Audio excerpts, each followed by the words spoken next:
প্রথম ক্লাসটা মিস গেছে। দ্বিতীয় ক্লাসে ঢুকে পড়ল বিপুল। পুরো দমে ক্লাস চলছে। ক্লাস শেষ হবার পর চায়ের তৃষ্ণা পেল বিপুলের। ওর বান্ধবী শিমু এসে বলল, বিপুল, তোমার সাথে আমার কথা আছে, চলো ওই দিকটায় যাই।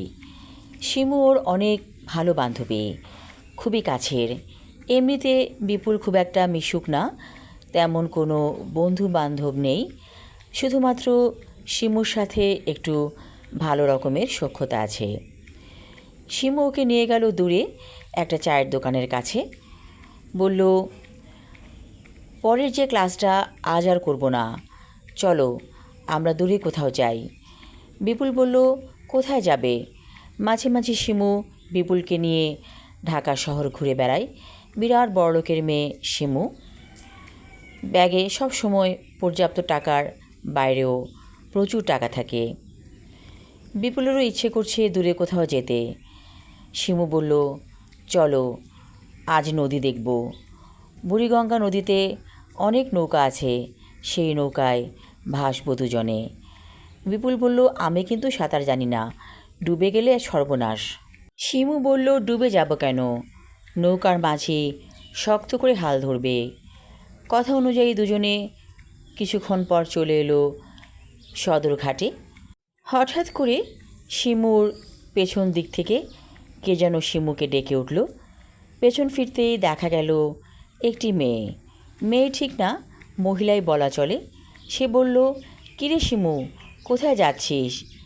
শিমুর মুখটা কেমন যেন শুকিয়ে গেল মহিলাটিকে দেখে।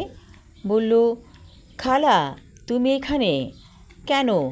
আমার বাড়ি তো এখানেই, চল আমার বাসায়। তোর সাথে কি তোর বন্ধু? শিমু বলল, খালা, আমরা একটু নদীতে ঘুরে বেড়াবো। খালা বলল, নদীতে ঘুরতে হবে না, আমার বাসায় চল, আজ তোদেরকে ইলিশ পোলাও রান্না করে খাওয়াবো।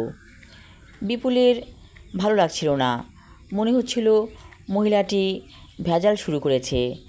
বিপুল বলল, আন্টি, আরেকদিন না হয় খাবো, আজ আমরা দুজনে একটু ঘুরবো। খালা বলল, না, আমার বাসায় যেতেই হবে, আমি কিছুতেই ছাড়ছি না। এই বলে রীতিমতো জোর করে ওদেরকে নিয়ে এলো সেই বাসায় যেখানে শিমুর খালা থাকে। বাসাটা সত্যি সুন্দর, ভালো লাগছে, হঠাৎ করেই ভালো লাগছে। শিমু বলল, যা হবার হয়েছে, হয়তো আল্লাহর ইচ্ছায় সব কিছু হয়, চলো ছাদে যাই। খালা এখানে একাই থাকে, তার একটি ছেলে, সে চলে গেছে বিদেশে পড়াশোনা করতে। খালু ব্যবসায়ী, ব্যবসার কাজে সব সময় ব্যস্ত থাকে। খালা রান্না করছে ইলিশ পোলাও, এর ফাঁকে ওদের দুজনকে কিছু খাবার দেওয়া হয়েছে। বিপুল বলল, খালা, আমি কিন্তু রীতিমতো অনেকবার চা খাই। খালা বলল, সেই ব্যবস্থাও আছে, তোমরা দুজনে ছাদে যাও, আমি চা তৈরি করে পাঠিয়ে দিচ্ছি আবুলকে দিয়ে। আবুল হচ্ছে খালার বাসায় টুকটাক কাজ করে। সে বলল, ঠিক আছে, আপনারা যান, আমি চা নিয়ে একটু পরে আসতেছি। ওরা দুজনে চলে এলো ছাদে। শিমু বলল, আচ্ছা বিপুল, একটি ছেলে আর একটি মেয়ে যখন খুব কাছে থাকে, অর্থাৎ একসাথে ঘোরাফেরা করে এবং তাদের পছন্দগুলো একরকম, তাহলে এটাকে কি বলে? বিপুল বলে, কি আর বলে, ভালো বন্ধু। শিমু হাসছে মিটিমিটি, বলল, ভালো বন্ধু না, অন্যরকম একটা সম্পর্ক হয়ে যায়। বিপুল বলল, তুমি কি আমাকে ভালোবাসো? শিমু বলল, অবশ্যই বাসি, তোমার কি মতামত? বিপুল বলল, শিমু, আমি তোমাকে ওভাবে দেখি না, তুমি আমার বন্ধু, স্রেফ বন্ধু। শিমু বলল, আমার একটা বিয়ের প্রস্তাব এসেছে, ছেলে কানাডায় থাকে, কিন্তু আমার কেমন যেন ভয় ভয় করছে, অচেনা একটি মানুষের সাথে সংসার করব। বিপুল বলল, এভাবেই তো চলছে, বরঞ্চ এসব বিয়েই ভালো, বাবা মায়ের আশীর্বাদ থাকে। আর প্রেমের বিয়েতে বাবা মায়ের অতটা আশীর্বাদ থাকে না এবং অনেক সমস্যা দেখা দেয় বিয়ের পরে। শিমু বলল, তাই বুঝি? ছোটো খালা নিচ থেকে শিমুকে ডাকছে, শিমু এদিকে একটু আয় তো। শিমু বলল, আসছি খালা। এই বলে শিমু চলে গেল। এমন সময় বিপুল লক্ষ্য করল একটি খুব সুন্দর মেয়ে ওকে ফলো করছে।